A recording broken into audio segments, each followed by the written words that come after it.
What's up, everybody? This is Jimmy with Trading Decoded. It is June 24th, 2025. And for all intents and purposes, today kind of sucked.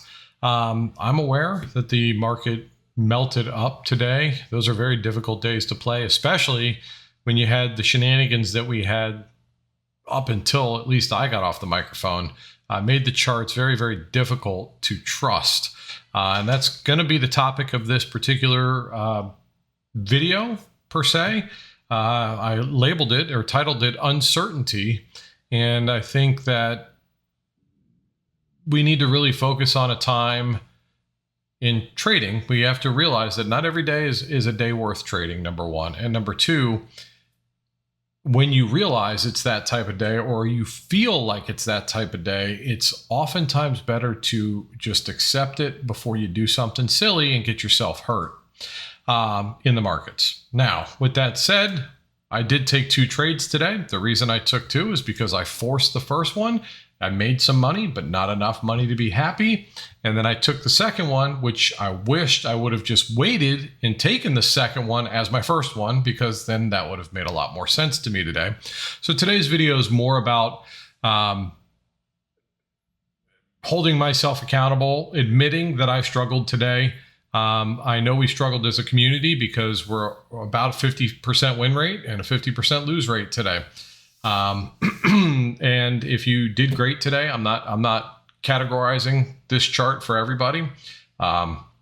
If you did great today, congratulations. I hope you did it following your rules and taking your own trade setups, and it worked out for you. I don't wish upon anybody harm in the markets or that you fail.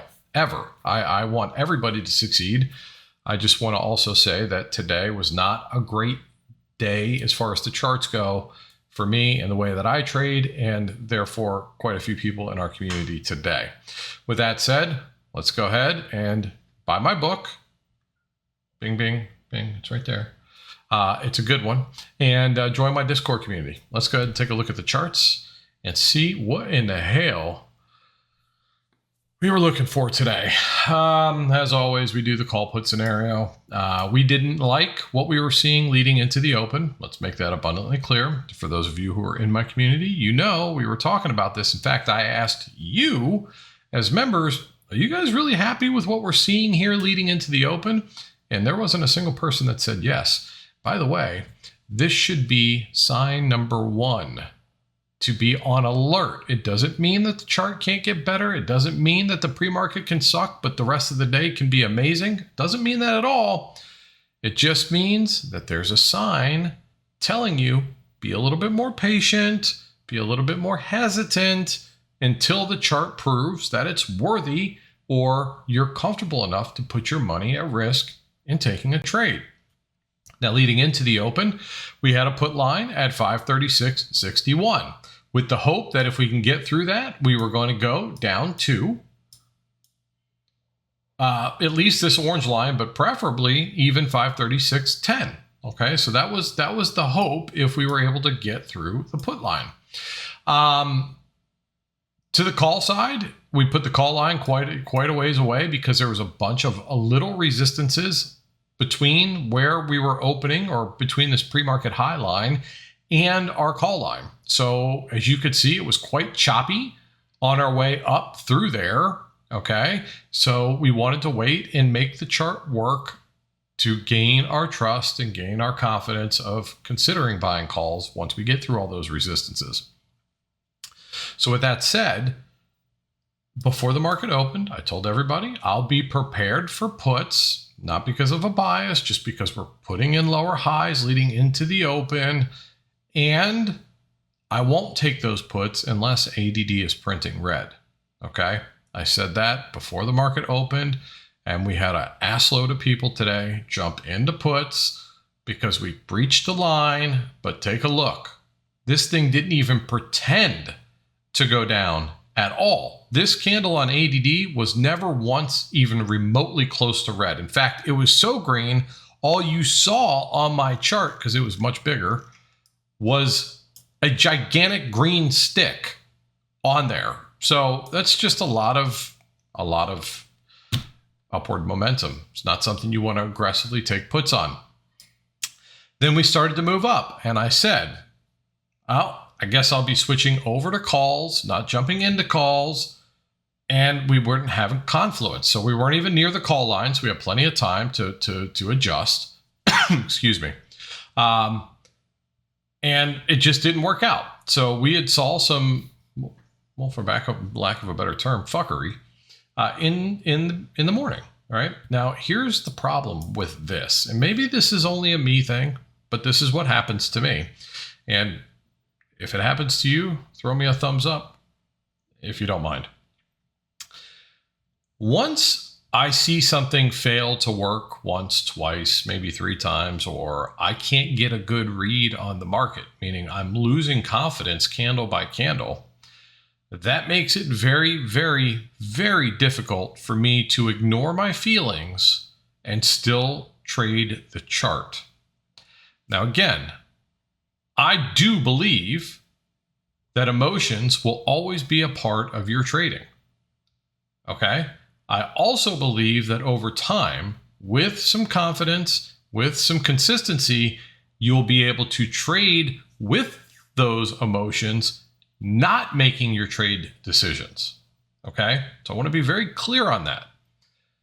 You will not be able to shake the feelings that go into trading. And the reason that that's the case is because money is too important to us. Money in general is a very emotional thing. When you pay your bills, it's aggravating. When you buy things you like, it's exciting. Sometimes you regret buying things that you like because you couldn't afford to buy them, but you did it anyway. It's all emotional. Money is too important to us in this country because without it, life tends to suck. That is why every time you put your money at risk, it feels emotional, and it should. It's very hard. I would say impossible to turn that feeling off. So, when we see some things that we don't like or we're lacking confluence, so we had ADD moving down, Qs moving up, it's very hard to feel confident in taking a trade. This is where I knew my lack of patience and my emotions were starting to affect my ability to read the chart comfortably. Okay, this is where I should have told myself, Jimmy, be more patient or walk away. But I didn't. As we started to move up, we drew a trend line. I told everybody, here's a higher low on Qs. ADD is already printing green. I like the move up. Hopefully we can get through the call line. And sorry, Kevin, you're calling me right now, but I'm in the middle of the video. Sorry, bud. And so under normal circumstances, any other day, if my feelings weren't a part of the equation, this is a trade setup that I would take 10 times out of 10. Literally, higher lows are bad for puts. So we're not looking for puts. If we can get through this resistance, we'd be hoping it's going to make it to the next resistance. And if ADD is printing green, I get into that trade before we break the resistance. Every time. This is a no-brainer trade for me. But today, I didn't have the confidence. I took it anyways. So I forced this trade. I had to force myself to ignore my feelings, which actually is a good thing, but it made me uncomfortable in the trade. When I'm uncomfortable in a trade, good things tend to be put in jeopardy, right? You're not going to manage that trade properly. If it goes against you, there's a very good chance you're going to turn into a hold and hoper. If it goes for you, you'll probably cut it a little short because you're in something you're not comfortable doing. So I took this trade and it looks really good on the Qs chart. It sucked ass on the SPY chart. Okay. The reason I took it was higher lows. And as I told everybody in our community, we had this discussion in my head before I pushed the buy button. Do you know what 2 words went through my head? I'm going to tell you. Fuck it. Okay. So my lack of patience, my desire to take a trade, even though I didn't feel comfortable doing it, put me right into the moment where I said, fuck it. And I took the trade anyway. Let me tell you something. And you already know this because you live life. Anything that you're about to do that starts with the words fuck it is probably a bad idea. Okay? You know it and I know it. You're going to jump off a bridge into the water and you say, fuck it first. That means you don't really want to jump off that bridge. You're in an airplane, want to parachute out and just say, fuck it. You don't want to jump out of that airplane, but fuck it. Okay. Same thing in trading. I'm sure you've said it. If you haven't said it out loud, which I have many times, you've said it under your breath. At the very least, you felt it, even though you didn't say it. If that's happening, be aware of it, that your body's way of telling you, hey, you're about to do something that might not be good for you. Now, one would argue, but that means you're afraid. And I would say if you're afraid to trade, there's a good reason for it. And if you're afraid to trade, it's because you're not confident in your trading skills, which is common because you haven't achieved consistency. And the reason you haven't achieved consistency is because you break a lot of rules. And the reason you break a lot of rules is because your feelings get the best of you. Okay, it's a domino effect. But the point I'm trying to make here is I forced a trade today. It turned into a trade that wasn't worth taking at all. Okay, I think my ROI on that trade was about 8.1%. Despite the fact that it actually looked good on the Qs, it was trash on SPY. Okay, I'm just double checking. So 8.42%. I didn't even make my daily goal on this. I got into it. I was uncomfortable during the whole thing. It looked good on the Qs, but then ADD started to turn south. It started to turn red on me. And while we were up here, we were trying to get to this line of 538.11 because that's where we wanted to go with the call scenario. And while we're up there, I see SPY stalling, Q stalling, but more importantly, ADD starts printing red. I stopped myself out of this trade for an 8.42% win.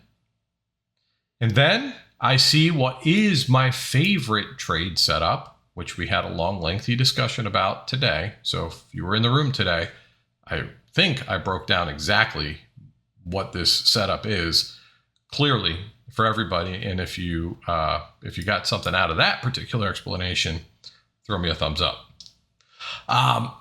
But my favorite setup, without going too in depth, because I don't want to make these videos too long, we're clearly uptrending. Okay. Now, as I've told you guys a million times before, just because we break a trend line doesn't mean we get into the opposite trade immediately. Okay, there's rules. Okay, number one, if we close below an upward trending line, that just means if you're in calls, get out.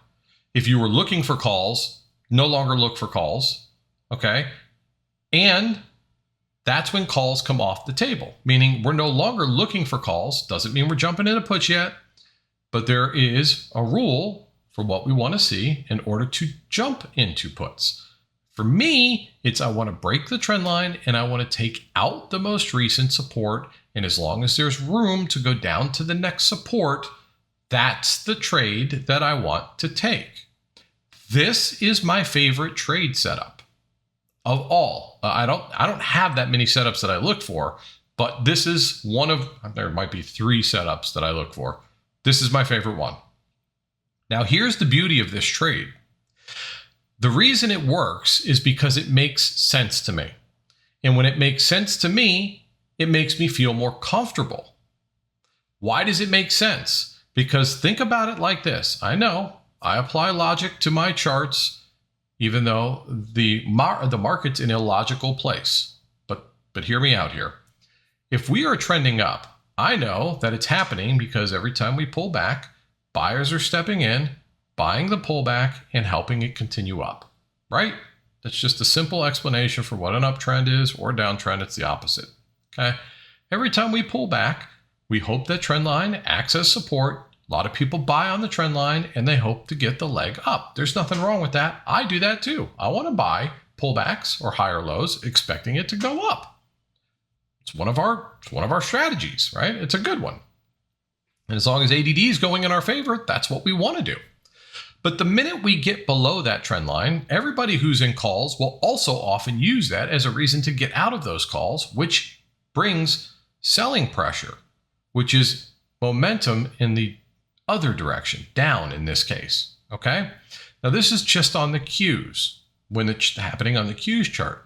But if I take a look over here at my ADD, I look at ADD more as a gauge of what small caps are doing. So if the small caps are selling off, and they started to do that before the Qs even broke the trend line, and if ADD is selling off, or the small caps, and Qs are selling off, breaking resistance support here, which would be the trend line, and adding more selling pressure if they can get through the next support, which would increase the movement or the momentum to the downside, I like that setup. That's an A+ setup for me. So when those things are all lined up, I will take that trade every single time. Every time without fail. It's literally my favorite trade setup. I live for that trade setup every day. I hope to find it, and you will find it multiple times a day. And you will find, if you wait for all three things to line up, it pays and it works way more often than it doesn't. But here's the thing. All of this momentum with small caps going down and Qs going down, SPY has no choice. There's nothing left to allow SPY to move in the other direction. It's not possible. Okay? Because the Qs are in the S&P 500 and small caps are part of the S&P 500. And if they're all selling off, SPY is going to come down too. Okay? So with that said, that is my favorite trade setup. Now, interestingly enough here, Qs did exactly what we wanted them to do. I got into this trade almost at the bottom of this candle. Again, we hadn't yet cracked support, but because ADD's momentum was already going down, I used that as a reason to be aggressive on my entries. This is not a surprise. This is not a secret. This is literally the difference between conservative entries and aggressive entries as far as I'm concerned. If I'm looking for puts and ADD is already telling me that the market wants to sell off, I'm not looking for an all-day sell-off. I'm looking for temporary. I'm in my trades for very, very short periods of time, guys. Then I'm jumping on the boat. I'm jumping on the bandwagon that is sellers. I want to be on the winning team. So I got into these puts, again, near the bottom of this. And then I wanted them to go down to at least this support, which it did. Okay. The move was much, much better on SPY's chart than it was the Qs. And this is where ADD kept me in this trade, even though it started to get uncomfortable with the Qs. If you take a look at SPY's chart, it was a steady, consistent move to the downside. And that's because ADD was aggressively selling off. So when Qs starts, stalling on its move down and it pulls back, ADD is not allowing SPY to take off in the other direction. So like I explained to you guys in the past, SPY is the child that's stuck between its two parents who want to go in two different directions. So when ADD is going down and Qs are trying to go up, SPY is going to struggle to move in either direction. Now, if the move on ADD is way more aggressive to the downside than Qs is aggressive to the upside, meaning Qs up move wasn't aggressive at all, ADD will bear a little bit more strength and help continue pulling SPY down, albeit at a much slower pace than if they're both printing red at the same time. You look at the ADD candles, and when the Qs candles are printing red at the same time, the SPY candles get much bigger in that direction. Okay, there's less wicks, everything about it's that's because confluence, right? So we knew we were getting close to 10 o'clock. And I said, guys, we got below this support, the next one down. We'd be hoping for the blue line, even had an alert there. But the real support is the next one down is right here. Okay. So I hold on to this trade, hoping that ADD keeps doing a good job, which it did. And as we got down to the level that we were hoping to get to, it was 9:59, almost 10 o'clock. I remind everybody, we don't want to hold through the 10 o'clock candle. If you're in these puts still, probably worth taking your profits. You do you. That's for me. I was very happy with the profits that I had generated at that point. It felt really good to be in this trade and it worked out. Okay. So this was an A+ setup for me. I felt very comfortable taking it. I only wish it was my first and only trade of the day. And that one ended up being a 51.61% win. Okay. Again, much cleaner move on SPY than it was on Qs, and that we can thank ADD for. After that, not only was I done, but you look at this chart, and I guess Jerome Powell started testifying at 10 o'clock in the morning. So the market was probably behaving a little erratically at that point. There was just a lot of slow chopping upwards, and then you'd have these pullbacks, and some of them were nasty. And if you're holding calls during a time when contracts aren't moving much, these pullbacks hurt a lot.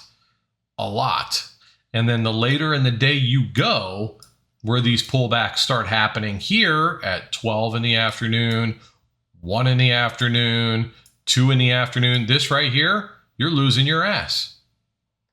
Okay, this late in the day, this slow grind sideways, State is winning on that fight. Now, if you got in way earlier over here, you might be break even at this point. Maybe even with the price being higher than where you would have bought over here.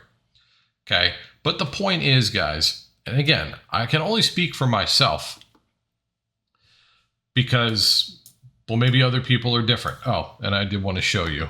This is how the poll looks right now in our community. We got 46 reds, 42 greens. We had some people try to trade their way back to green, and the thumbs down means that we took more than one trade. And when we took that second trade or third trade or fourth trade, it made us less profitable, not more. And usually we get an influx of these thumbs downs when this number is bigger. And it makes sense because we don't like to be red. Nobody likes to be red. I'm almost always guaranteed to take a second trade on the day if two things happen. And this has been 100% accurate for this month alone. The first day of the year or the first day of this month, I took two trades because my first one didn't pay me enough to be happy or satisfied, didn't meet my daily goal.